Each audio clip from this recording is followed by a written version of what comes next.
engagement with various stakeholders of governance to ensure that we get to interrogate the state of governance. We did have yesterday a prominent lawyer and presidential aspiring candidate for the 2021 general elections, Kelvin Walyefuwe, where we did engage on why he's fit to be president of this country ahead of the elections of the 12th of August 2021. Today we continue, or should I say tonight, we continue on the trajectory of trying to interrogate the state of governance. Are we on the right path? Are we not? If we're not, what has gone wrong? My guest tonight is former LAS president, former attorney general, former solicitor general, prominent Lusaka lawyer, Musa Mwene, State Counsel. State Counsel Musa Mwene. Good evening, Counsel, and welcome to this edition of The Assignment.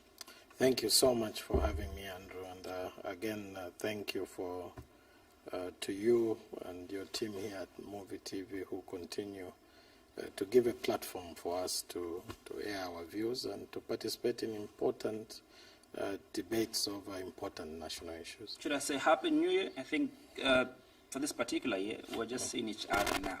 Yes, thank you. A Happy New Year to you. Good to see you. Yes, at least we have a lot of rains, so indeed. We are grateful to God. Yeah. Those joining the conversation on the Movie TV Plus bouquet, Channel 1, the Top Star decoder, Channel 104, later on, you'll be able to come through and give us your contributions via the number that will be scrolling down your TV screen. Yet those that are joining the conversation from across the continent of Africa, yours are social media platforms. Our Facebook handle is Ask Movie TV, YouTube handle is Ask Movie TV. You can get to those two particular platforms and give us your comments and contributions regarding the topic we have at hand. We're looking at the critical question of governance.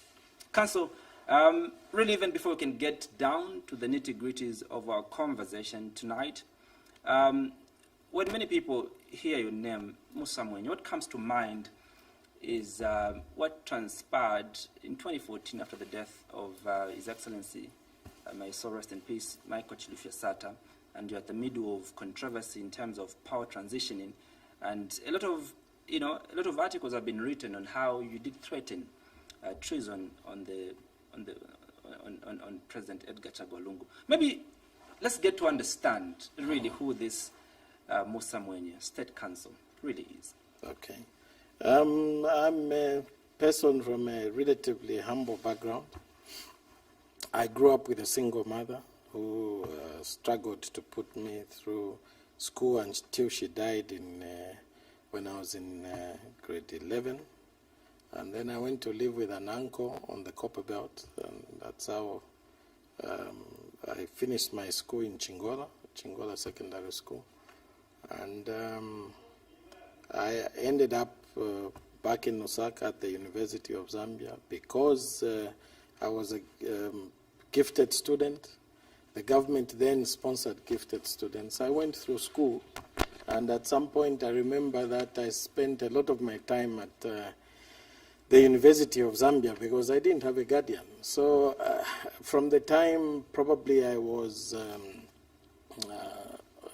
in university, I have been on my own, essentially, and guided by elders here and there, but I know what it means to suffer. I know what it means to sponsor yourself to school. But God is faithful, and because of sponsorship in school, because of the meritocracy that was developed at that time when we were going to school ourselves, because you didn't have to know anyone to go to university. Because if you were gifted, you would get a bursary without any connections. Some of us were taken through school, and that's why I'm a big proponent of meritocracy, that we need to get back to the position where if a person merits it, they ought to get it, no matter who they know, or even if they don't know anyone. You remember we used to have DK, I think it's still there, I don't know how it's functioning. We had Chizongwe, we had Hillcrest, and people who were gifted would go to these schools. I remember we had JETS, I don't even know whether JETS is there anymore. We had JETS fairs, and gifted people were encouraged, and we looked up to people who had excelled. We had people like the Anderson Mazokas, who we used to think of as having been to MIT, I don't know whether you know the Massachusetts Institute of Technology. We were very envious of those people because they achieved something. They came back. We had professors at university who we admired. But now who do we admire? Who can we look at, you and I? When you pass with a Range Rover or Mercedes-Benz, people flash party symbols. So it is people who are not gifted as business people, gifted as academicians, or gifted in school, or any gift, even as a craftsman, because there were people who knew how to fabricate. There were bricklayers. There were people who could make money through that area. And we knew in our communities that so-and-so at that house came up because he set up a small butchery and prospered. Mm-hmm. Now all prosperity is tied to political connections, and it kills an economy. So that's my background. I was given a fair chance by a fair system. Mm. But also maybe give us a brief, maybe walking down memory lane on some of the positions you've held, especially in government. I do know for a fact that you once served as last president, one served as Solicitor General, one served as Attorney General. Maybe just give us, a brief rundown of how your professional career has been like. Has progressed. I was privileged to have served as Honorary Secretary of the Law Association of Zambia and Oasis Forum spokesperson when I was only 32. And I became Solicitor General and State Counsel when I was 36. First of all, I became LAS President when I was 36. And later on in the same year, I became Solicitor General and State Counsel. And by God's grace, by the time I was 40, I had become Attorney General and leader of the Zambian Bar. I'm back in practice. I've been privileged also to do some international work for the Commonwealth, chairing the last, my last engagement was in Ghana, where I was Deputy Chair of the Commonwealth Observer Mission there, just in November. But in 2018, if I'm not mistaken, 2018 November, I chaired the Commonwealth delegation to Namibia, and I was deputy chair to the former vice president of Kenya, His Honor Mr. Musyoka, who was chairing the mission to Mozambique. And I worked with President Thabo Mbeki in Ghana in 2016. I was privileged to spend at least 2-3 weeks with him, and it was such a brilliant opportunity. We have some brilliant minds in Africa. And after that, I spent some time in Nigeria with former President Jakaya Kikwete of Tanzania, who is another stellar statesman. So I've been privileged at different times to serve internationally on some missions, locally, but I've also served both as Solicitor General and Attorney General, and I've served as last president as well. Obviously, the highest office was one of the Attorney General, right. And critical to this was that your time was a bit short-lived because I think you got fired, counsel. I don't know if that's the right word to use, but I think you did get fired after His Excellency the incumbent won the elections. Maybe give us that particular experience, you as an Attorney General, and your ultimate, dismissal. Right. Let me give you backtrack a bit. And this is, I think, a lesson to most office bearers in Zambia. I think the lesson is we should never be beholden to the office. It is a mistake. Some of us, when we got into those offices, on the first day we got in, we fired ourselves. And I mentioned this at different fora. We went in and we said, Musa, Mwene, you are fired. And I'll explain that. That is significant because when you're serving in watchdog roles, you need to be prepared to leave that office at any time. I was prepared to be fired by President Sata if, on principle, we differed. Okay? I was prepared to be fired by any other person if we differed on principle. And it's a point of, for me, pride if you are fired not for wrongdoing. I don't have any history of corruption myself. I don't have history of any wrongdoing. The only thing you mention yourself, I have not been told by any person that that is the reason I was fired. But you mentioned of threats. There were no such things as threats. And I think I have never threatened anyone. I have tendered advice, which I am not at liberty here to say, but that advice was correct. Unfortunately, the persons who were advised accepted the advice and listened. And that advice has been vouched for by a lot of international experts, including legal advisors within several government departments. So the substance of that advice, I think it's not fair for me to get into details. Let's now begin the conversation. We did see in the news yesterday what the president attributed to the reasons why there's been a hike in prices of commodities as a sign of economic sabotage that has been perpetrated by the private sector. Do you agree with the president when he attributes to why commodities are expensive as a result of economic sabotage by the private sector? Well, I think what is important is for us to hear what the government is doing about it. You see, we can't have every time that something happens, we blame others. The government is in a position, if there is economic sabotage, the government must do something about it. So as a citizen, as a person who is affected by high prices, what I would rather hear from His Excellency the President and his government is what they are doing about the economic sabotage. If there is economic sabotage, we must see tangible actions about it. I am not convinced that there is economic sabotage. And the reason is simple. I left government in 2014. The dollar was at 6 kwacha when I left government. It's not such a long time ago. The dollar right now is at 21.4 kwacha to $1 US. When I left government, President Michael Sata, of all his weaknesses, he inherited $2.3 billion in reserves. When I was leaving government, that government left to this government $3.2 billion. There is about slightly above $1 billion in our reserves. So the fundamentals are easy to tell. Statistics don't lie. Figures don't lie. If price increases are happening, it must be because something has fundamentally gone wrong in our economy.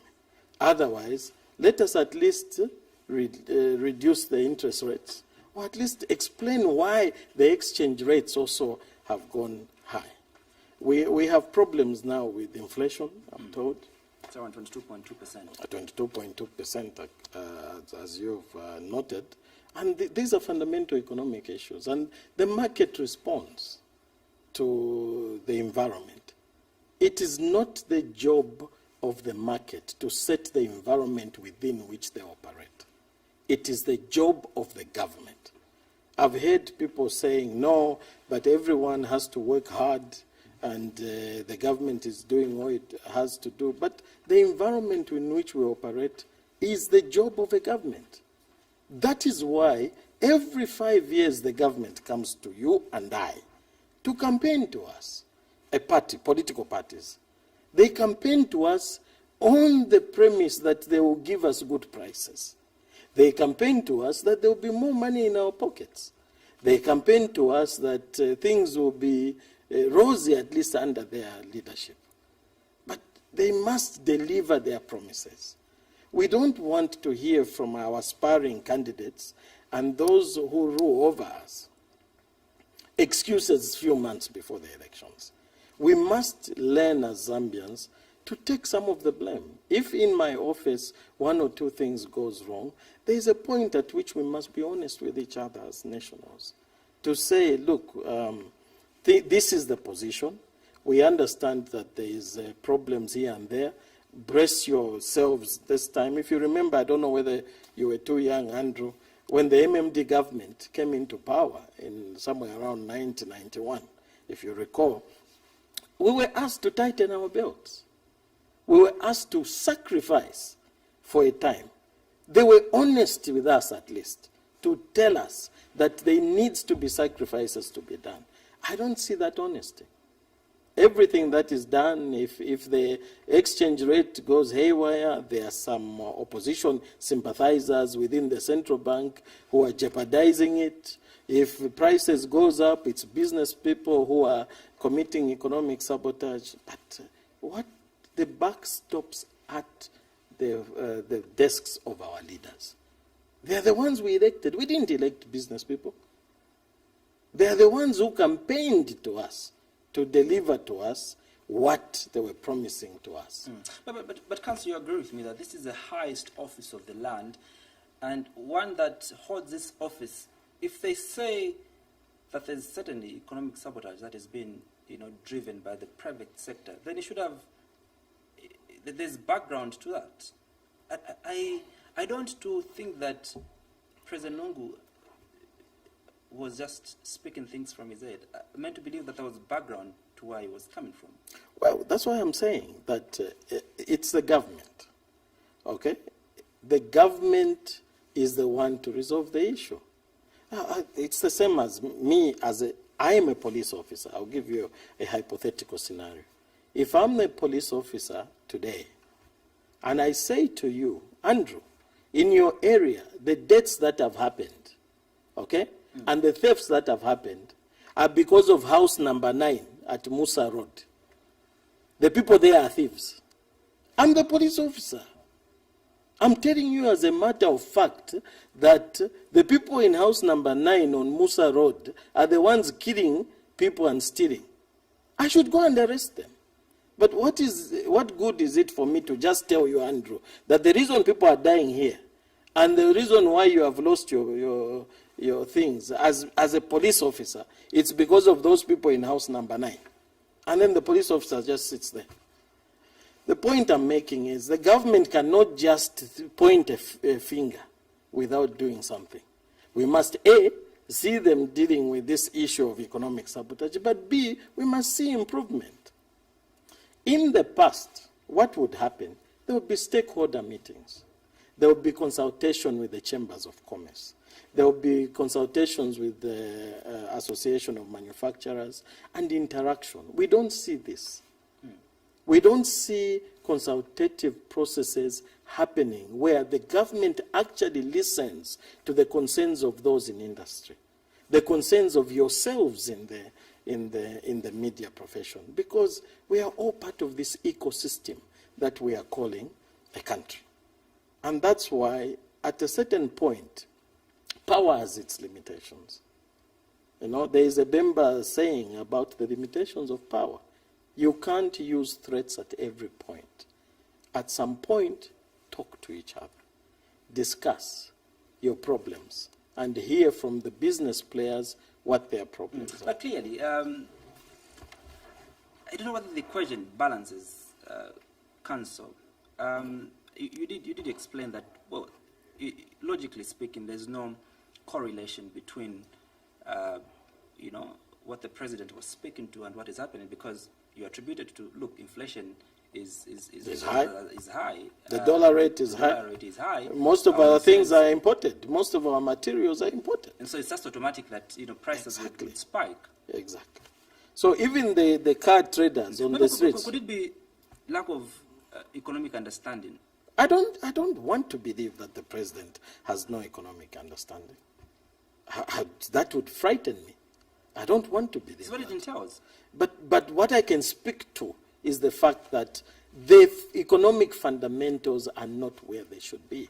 I've just told you, when I was living in January 2015, okay, when President Sata was dying in October 2014, the dollar was 6 kwacha the kwacha was 6 kwacha to $1 US. That's the truth. Our reserves were at 3.2 billion kwacha. That's what was left. Okay? So at the end of the day, these are economic fundamentals. Also, what message are we sending to the business community? There's a lot of actions that have been taken in respect to business entities, liquidations at the instigation of the president and, not president, sorry, the debtors who are considered to be connected to the government, or government sympathizers. It sends some signals that are scary to the business community. So I think where the president can help us is engaging the business community, but also sending us a clear message on what the state of our economy is. But I'll say this as well, Andrew. I think we must be, and I've been on record to say it clearly. Our economy is a reflection of our integrity in government systems. You can't have the level of leakages that we've had in our economy and expect the economy to grow, expect the dollar rate to stabilize. You can't. And I'll keep saying this. This economy cannot be fixed until we plug the leakages. We are pouring water into a basket, a reed mat basket, which is porous. It's leaking. So for as long as those leakages are there, you can't begin to grow the economy. Let us bring back integrity in the management of government contracts. Let us bring back some prudence in the spending of government money. There is quite a bit of wastefulness. And as Zambians, we need to be honest with each other. We need to be forthright and say things as they are, because the more I advise like this, hopefully someone will listen. You know, those of us who speak candidly, we don't do it out of spite. And if those who we advise listen, they will improve the economy. They will benefit and will also benefit. If President Lungu and his government succeeds to improve the kwacha, if he succeeds to increase the economy, you and I will benefit. We want him to succeed. But when there are problems, we will highlight the problems so that they can be fixed. No patriotic Zambians would want his government to fail. No one. None of us want him to fail. But right now, there are problems. And we'll continue highlighting them. If there are no problems, we'll keep quiet. Why should we speak? If there's no problems in the country, why should some of us highlight them? But we'll highlight them. And the issue here is not everything is well in this country. And I think our government will do well to listen to us. And if they turn around the economy, I will benefit. You will benefit. Everyone will benefit. But they must first listen. They must first listen. Before you can answer to the question of whether you think this current administration has got the capacity to address some of these issues that we are going through as a country, maybe we could begin from where really have we gone wrong, Council? I think we've given too much prominence to caderization. We've thrown away merit and meritocracy in this country. We don't have the best people in those positions that ought to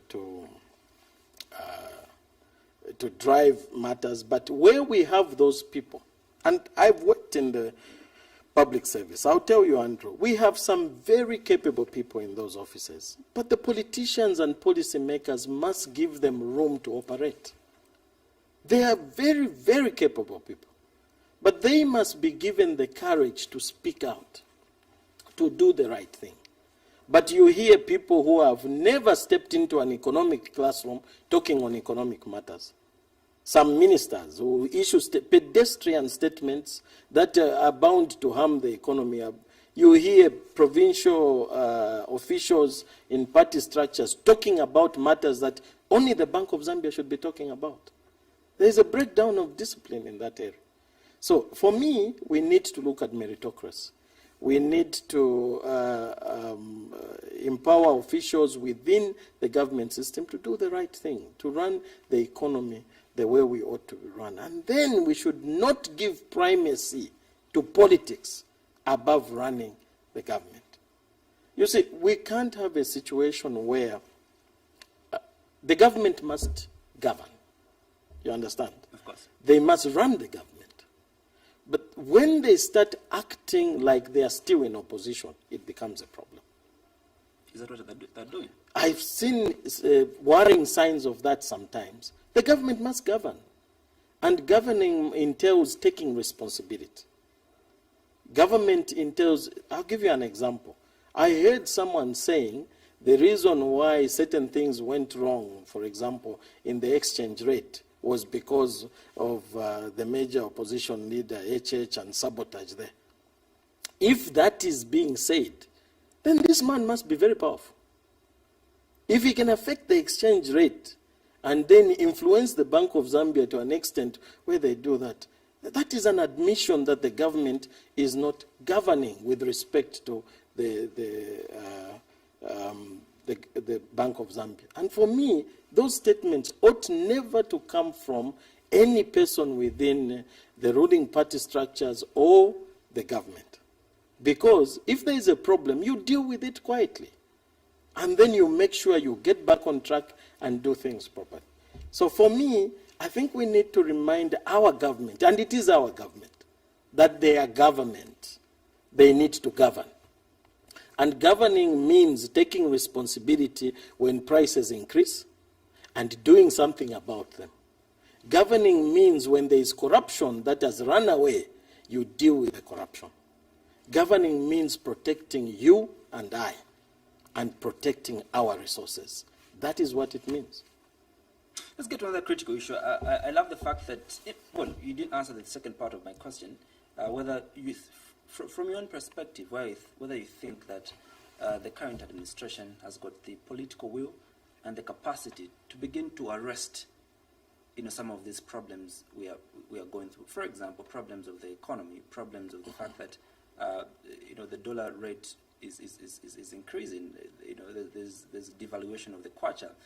Inflation is on its rise. The cost of living has increased, and all these other issues have gone wrong. We were told last year by the Bank of Zambia governor that our economy is actually reducing as opposed to growing. Mm-hmm. Do you see any political will? Do you see any capacity, for things to get better with the current administration? We are essentially, if I'm not mistaken, and the economists can confirm it, we're in a recession. The economy, I think this year is projected to grow at about minus 4%, if I'm not mistaken. We're in a recession. Last year, or before COVID, it was growing at 1.9%, or thereabouts. And it's been on the downward spiral.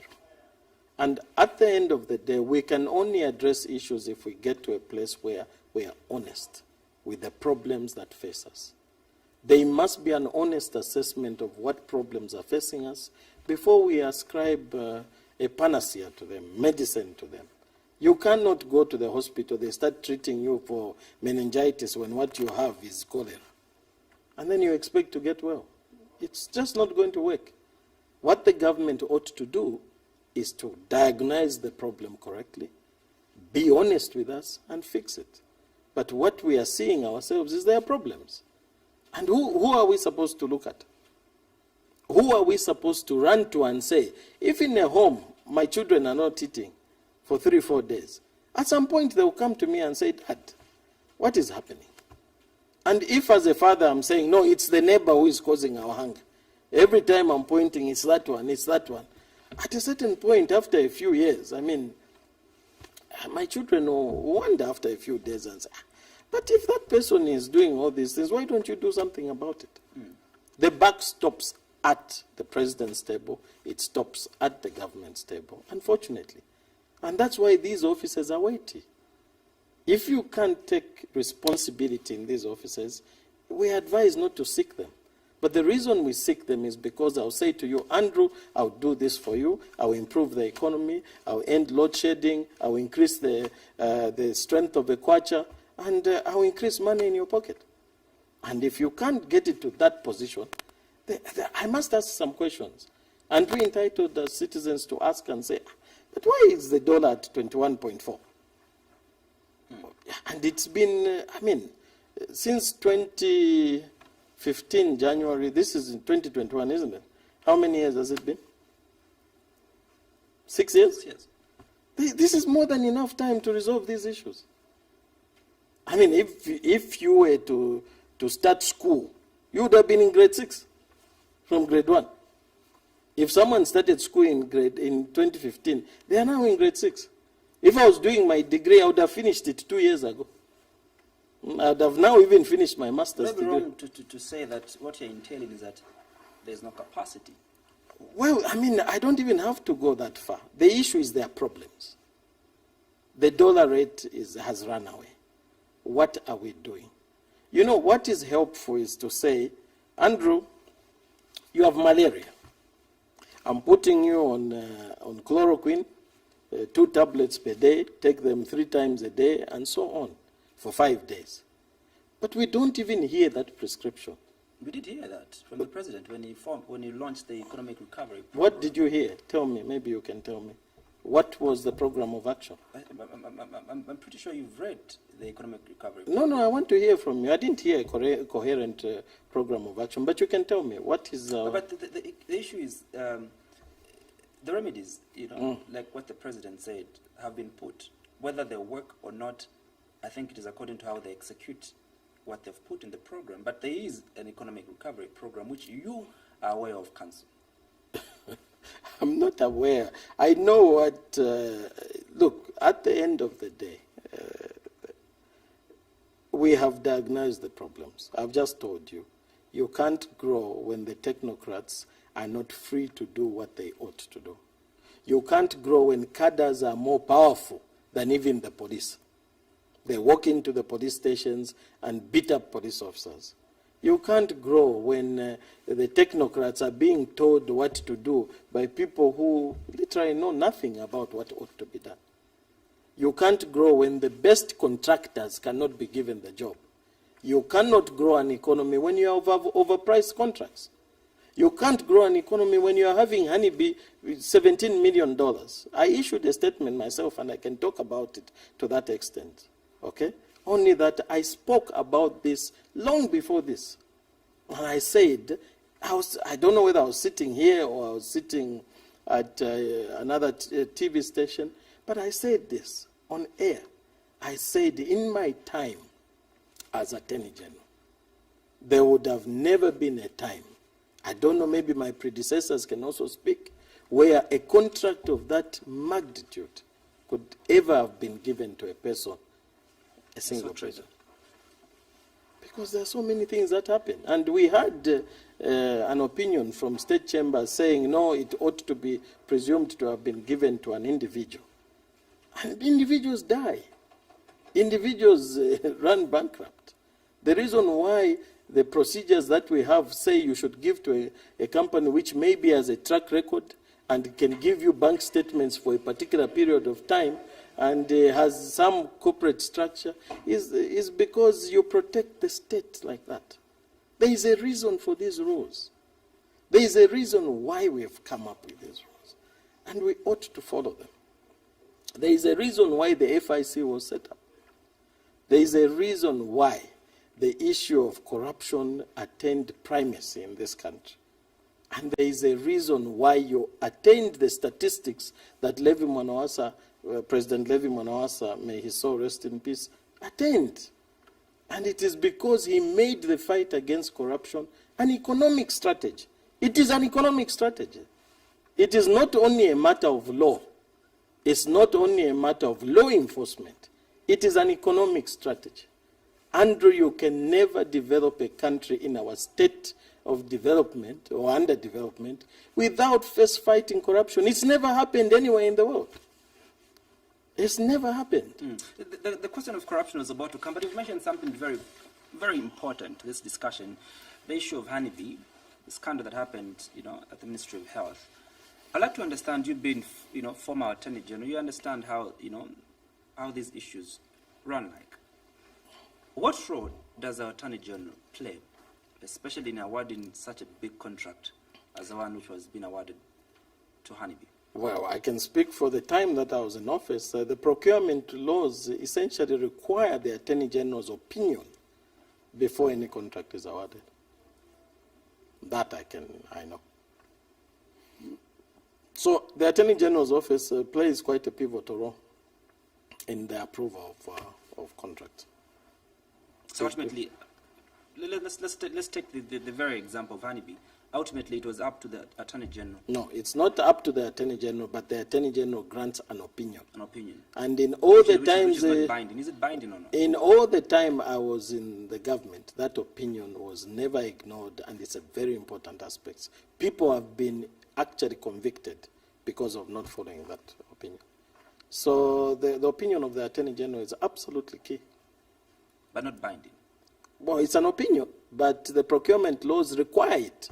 And as a matter of convention, it's never ignored. It's never ignored.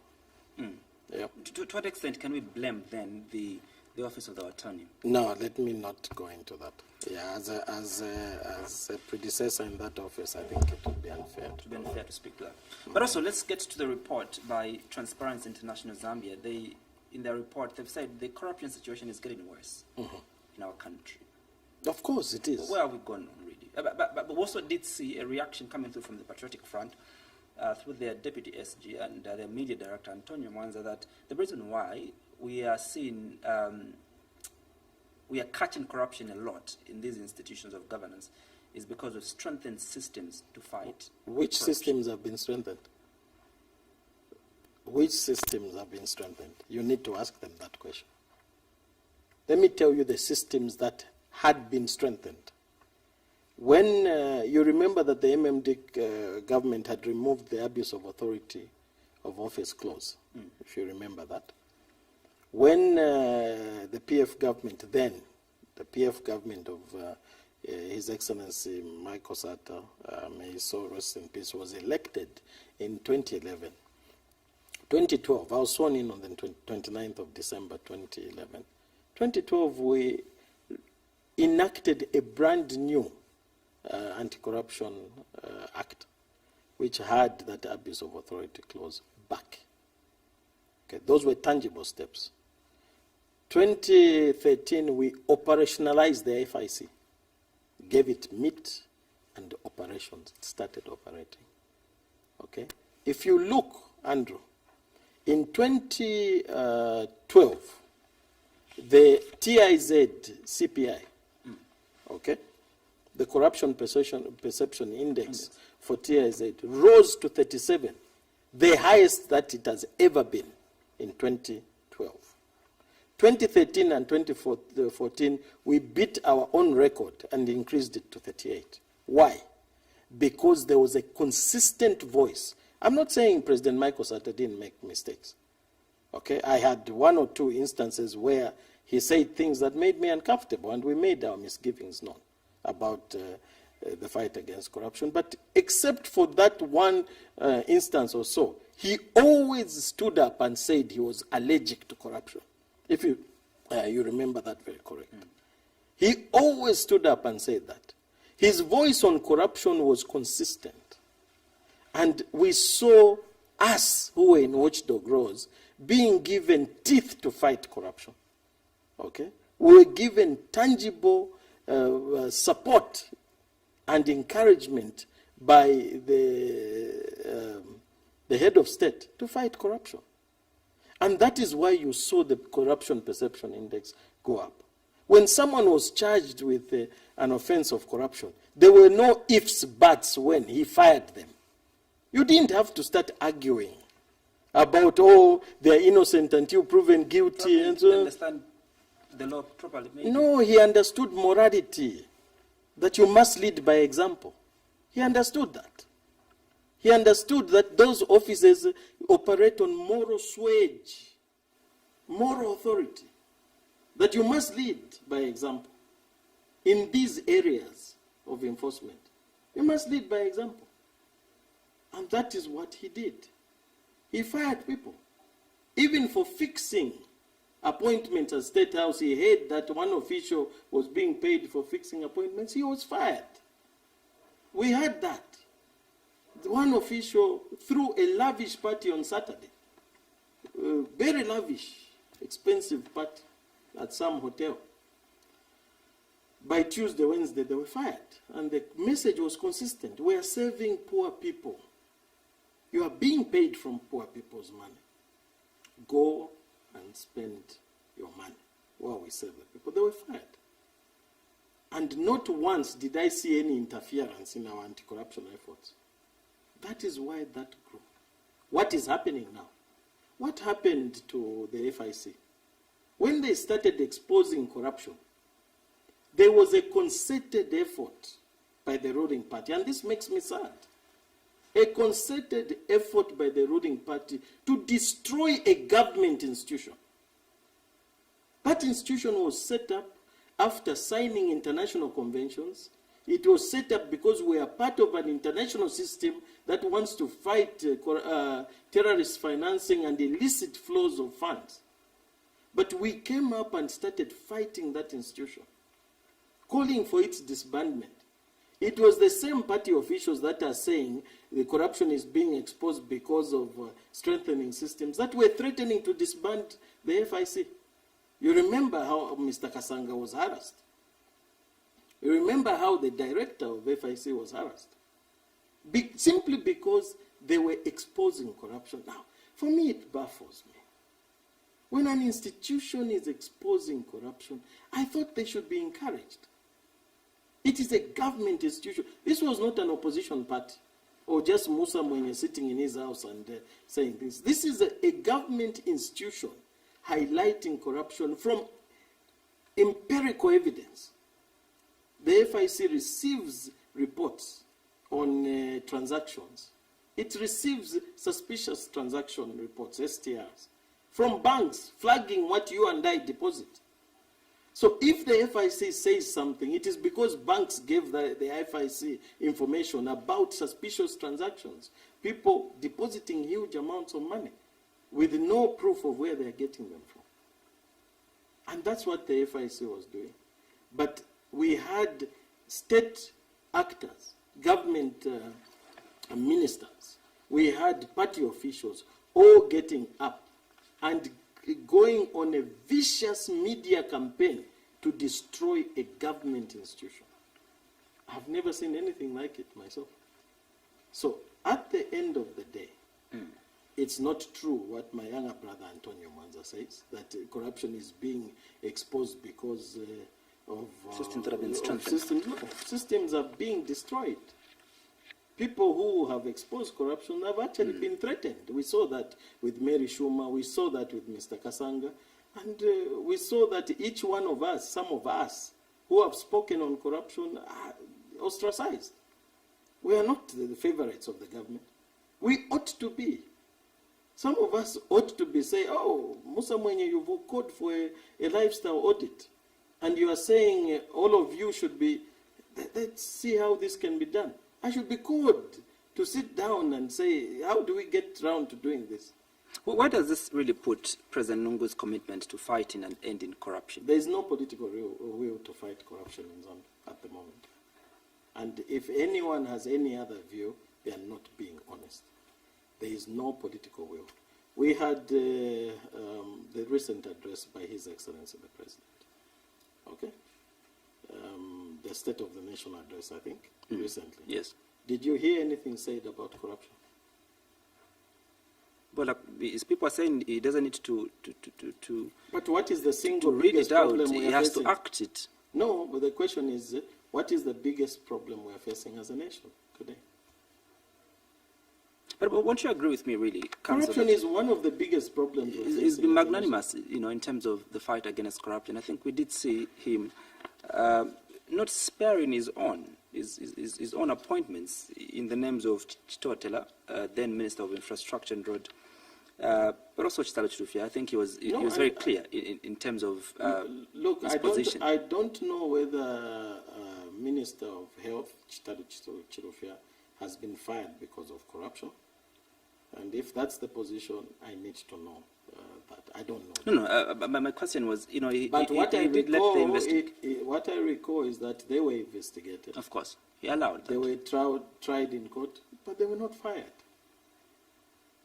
These are people who were accused of things connected to their office, and they were still going to those offices. What message does it send to everyone involved in that prosecution? That's why it's important. When someone is charged with a criminal offense in those offices, they are let go, and they go and answer the charges. You can bring them back later. But what message does it send? If you are accused here of doing something in your office, and then the police pick you up, you start going to court, and then you are in the same office that you are accused of doing something in. What message is your boss sending to the other employees? And we said before, it's not the best way to go. And we keep advising. And hopefully, our president will listen to us, and the government will listen to us. But I must say, and we need to be fair to commend the government where they do the right thing. We have seen them acting on the killing of Nsama Chipioka and Joseph Kaunda. Joseph Kaunda. And the police officer has been arrested. And we need to commend the government. They did the right thing. Every Zambian life should be preserved. So it is not just to condemn wherever. On that one, I'll commend the government. I'll commend the police for holding their own to account. And we must commend everyone involved, the Inspector General of Police and His Excellency the President, for this is the right thing to do. The people who were killed were Zambians. We must preserve Zambian lives. And for that, they deserve all of our commendations. When the right thing is done, we must commend government. But on the fight against corruption, in particular on those two instances, on those two gentlemen, one of whom I worked with and is a brother of mine. But when it comes to principles, at the end of but also, don't you think President Lungu was operating on principle because he had let the investigative officers to do their job? No, but I'm telling you about sending a consistent message. What message are you sending to the civil servants? When civil servants are arrested and are facing trial, they are suspended. In fact, if I'm not mistaken, they are suspended on half pay. And if they are convicted, repercussions follow.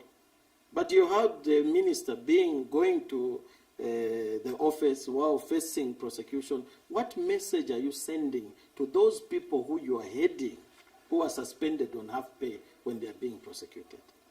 We must lead by example. You know, with respect to leadership, it's not about what you say, it's actions.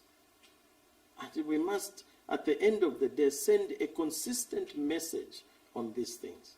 The Anti-Corruption Commission is an arm of government. You understand? Yes.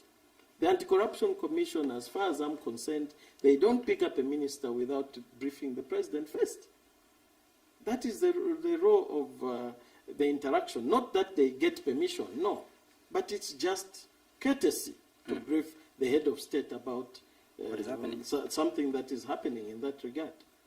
If the president has faith in the Anti-Corruption Commission and that what they are doing is the right thing, why should he keep the minister? That's his institution. If his institution comes and says your minister is corrupt and we're going to... There were calls for the president to fire, the duo. But I think he was vindicated later on after there was no proper evidence that was found, that would implicate... It's a question of the cat and the chicken. The two. But also... no, listen, Andrew. It's a question of the chicken and the egg. Which comes first? What helps an investigation? What helps a good prosecution? You and I will always wonder whether if those ministers were actually fired, if there would have been a stronger evidence and stronger prosecution. We'll never know. And that's the point I'm making. You say that there was no proper evidence. We'll be left to wonder. But the point is this, anywhere in the world, anywhere in the world, there is a need for leaders to fire subordinates who are facing criminal prosecution. It also given us an example of how, after the investigative wings did highlight to him that Dr. Chimba Kambwili was corrupt, and after the investigations were done, no case was found in Dr. Chimba Kambwili. And it didn't want to make the mistake that he made to fire. Is that what His Excellency the President said? Yes. I don't want to, his actual words were that I don't want to if I can remember properly, said, I don't want to repeat the wrong that I did. Also, the president admitted that he had done something wrong By firing Dr. Chimbagambwile. Because, you know, he was accused of being corrupt. Oh, well, I don't know. This is the first I'm hearing. Are you sure? That Dr. Chimbagambwile was fired for being corrupt. Okay? And at the end of the day, it's the first time I'm hearing that the president actually admitted that he made a mistake. But I don't want to comment on that. The issue I'm saying is anywhere in the world where you have someone as powerful as a minister, because these are not jobs that you hold on to like it's a vocational job. It's not like your job, Andrew. This is service to the people. It is these policy places of work like ministerial offices and so on. They are not jobs like executive positions and so on where you sign a contract to be. No. Ministerial positions are at the pleasure of the president. It's not a conventional job. To hire and to fire. Yes, and at the end of the day, it is meant for you and us. And if someone is accused of breaching yours and my trust, they are accused by a state institution in the government of which the president is head. And if he has confidence in that anti-corruption commission, immediately they make that accusation, he ought to act on it and accede to their confidence. Unless he's telling us he has no confidence in the anti-corruption commission. But why we put in the due process of the law, but also why we put in what the president said actually in his statement from State House, that there's presumption of innocence till one is proven guilty. No one is saying that they are guilty until proven otherwise. No one has ever said that.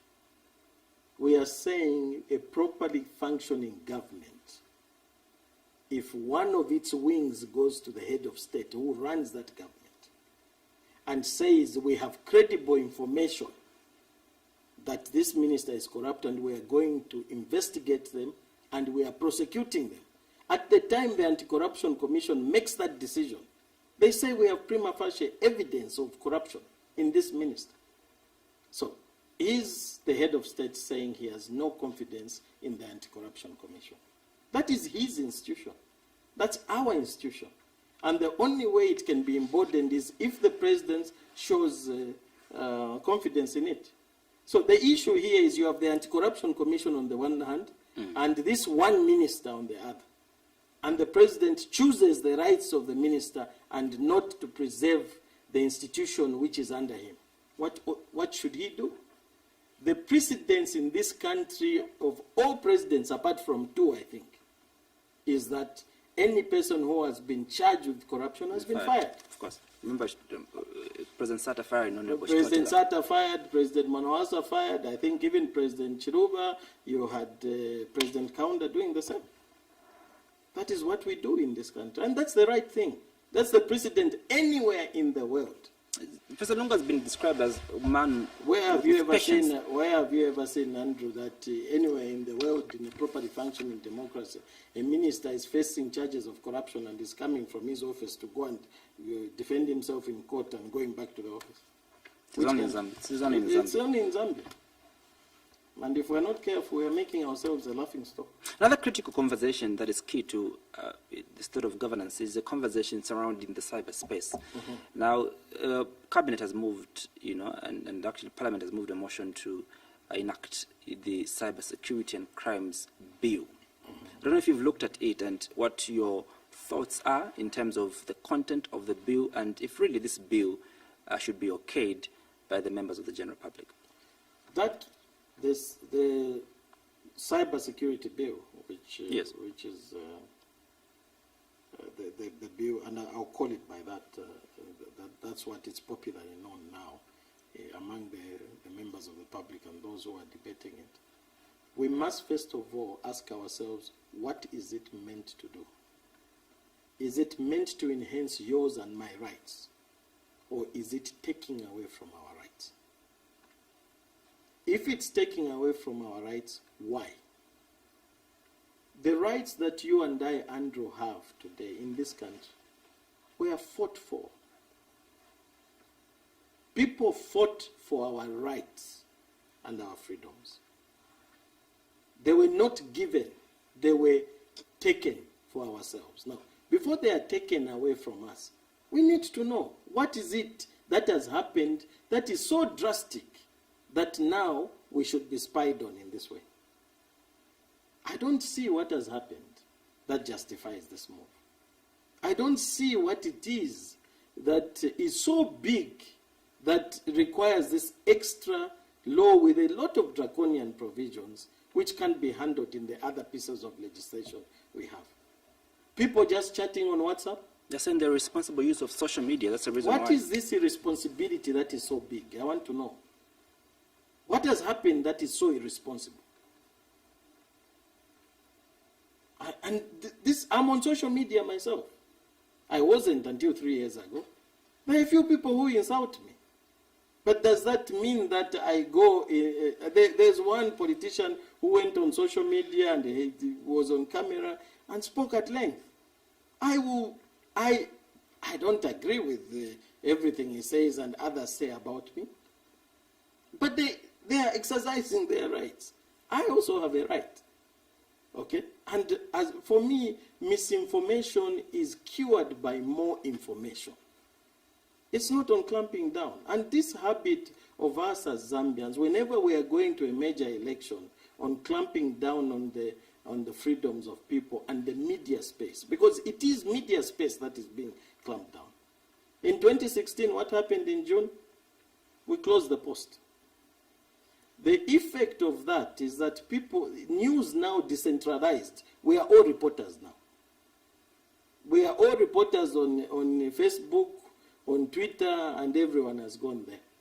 When you clamp down on the media space, people go and become their own reporters. Credible private media like yourselves is a counterbalance to misinformation. Because people will trust it. I can run here and say, look, I'm in government, I'm minister of so-and-so. What was said was not true. Here is the evidence. And people will believe it if you air it. But now people are believing social media. Why? Because the media space has been closed. You yourselves were closed down at one point and then censured and so on. Prime TV is no longer. The Post has been closed. Komboni Radio was censured. And we've seen this. Now, we are getting to now closing down the individual reporters, because every Zambian now is a reporter. The social media is a platform through which Zambians inform each other of what is happening. Now, why should each and every Zambian be spied on in that way? And I want to sympathize with the government, but before I do that, I would like to know what is so drastic that has happened that should necessitate this draconian law. We have cameras all over Lusaka now, all over the major roads. We have cameras even in areas where there is no running water. We have cameras even in areas which are flooded with water and there is no proper drainage. The cost of those cameras could most likely cure those things. I would like to believe that those cameras are even in areas without clinics. Why is this so important? Why are we having cameras in every area when we can build clinics? When we can build more hospitals? When we can provide medicine to our people? To enhance security. What is so drastic? I need to know. I was talking to a friend of mine 3 days ago or so. Andrew, if you hear of a murder case in Lusaka, it's a love quarrel. Am I right? I mean, you're a reporter. The people, yes, there's a murder case here and there and so on, but at the end of the day, Lusaka is relatively safe. We are a peaceful country. And what is it that cannot be policed in the conventional way? Now, I looked at the cameras and I said, well, they are protecting us. But when I read that scenario with the cyber security bill, now I'm concerned. I'm concerned because why should we have that scenario where we have these cameras at these places? I mean, in Kanyama, you have these cameras. Those people need more. Do they need those cameras? They need hospitals, they need clinics, they need schools, they need drainages in that place. They need running water, not a camera. So at the end of the day, why is it that we have all of a sudden given so much primacy to these gadgets and mechanisms and now laws that intrude on our privacy as individuals? I'll give what would you say? I'll give the government the benefit of doubt if they come out and say what has been so drastic. But before you change the law and take away freedoms of the citizens, we must be informed what is it that has happened now that is so drastic. This internet and social media was there 4 years ago. I mean, I suffered internet bullying or cyber bullying myself by some people in government. They wrote things about me. But government wants to protect you now, Council. No, I don't want to be protected. I want the freedoms of the people to be protected. I also have a platform. If they talk about me, I should give the truth about that situation. If it injures me enough, I would sue for defamation. There are even criminal defamation laws on the statute books. Why should people's gadgets now be spied upon? Why should the law be passed to force internet service telecom companies to buy expensive gadgets to spy on us? Anywhere in the world, this is resisted because it's a clawback on freedoms, and there is no need for that. We must first of all decide that Zambia is a democracy. And maybe people like you are young, you can't remember. This democracy came about because of such things. We got tired of it. We got tired. We Zambians love our freedom. Don't be cheated. We love our freedom. We love to talk. We love to we love to have fun on social media with these memes and so on. Don't take that away from us. That is our way of relieving our stress when we are suffering. I always say that the memes of Zambians, and they laugh about these things, you find that Zambians are experts at social media, but 90% of what they do is harmless. So if there is a harmful thing that has happened which is so drastic, we want to know, what is it? The government should tell us. What is it that has happened now that didn't happen 4 years ago? It didn't happen 6 years ago, 7 years ago. That has happened now that is so drastic. It would be different if you and I heard that, no, there was this cyberbullying that became so bad that 3 or 4 people committed suicide or this happened. I haven't heard anything drastic. What would you say are the real intentions of this particular piece of legislation? I can't talk about the real intentions because that would, I would require to be a sangoma to get into the, but you've said the minds of the drafters. But you've said the script is the same, 2016 closure of post and, you know. Exactly. The point is it sends a very, very worrying signal. There is no reason why the Zambian people should be denied information. They shouldn't be denied information.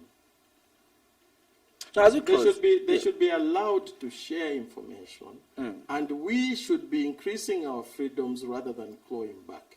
And and this is the point, when there is a move to take away those freedoms, it shouldn't be done casually. There should be a serious reason why. I haven't seen it. The only thing I'm hearing is cyberbullying. Cyberbullying is the reason why companies should buy gadgets to spy into your phone, Andrew. We know the cyber bullies. Some of them are government sympathizers. They are there, they are seen. And maybe, do we have enough legislation that, you know, can, you know... There's more than enough legislation. I can easily go to the police and report. Yes, you can report. There are people who have been actually criminally prosecuted for even defaming the president. Those laws are there. So we don't need this particular legislation. You know, of course not. Why? Why should you spy on people? There is no reason. If we hear that, no, there are huge terrorist threats, or there's been an upsurge of crime that is using social media, but why should social media be targeted? It's just social media. Now, Council, whether we like it or not, as we get to May, when Parliament will be dissolved, conversation that has a little bit died, again we erupt, the conversation around the eligibility of the incumbent to contest the 12th, general elections, the 12th of August general elections. I don't know what your general view is about, the eligibility of President Lungu to contest these elections. If you've noticed, I've veered away from talking about it. I choose not to talk about it. All I can tell you is I've read the Constitution and it is very clear. What is clear? The specific article talks about a person who has been twice sworn in as a president not being eligible to stand, and twice held office. That's the wording. And as far as I'm concerned, the only exception that is there in that clause is with regards to a sitting vice president who takes over. And the reason is very clear. A sitting vice president who finishes the term. I'll give you an example.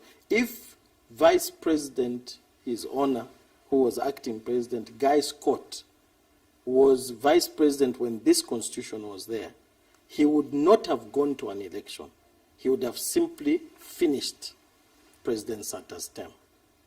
And the reason he would have just finished the term.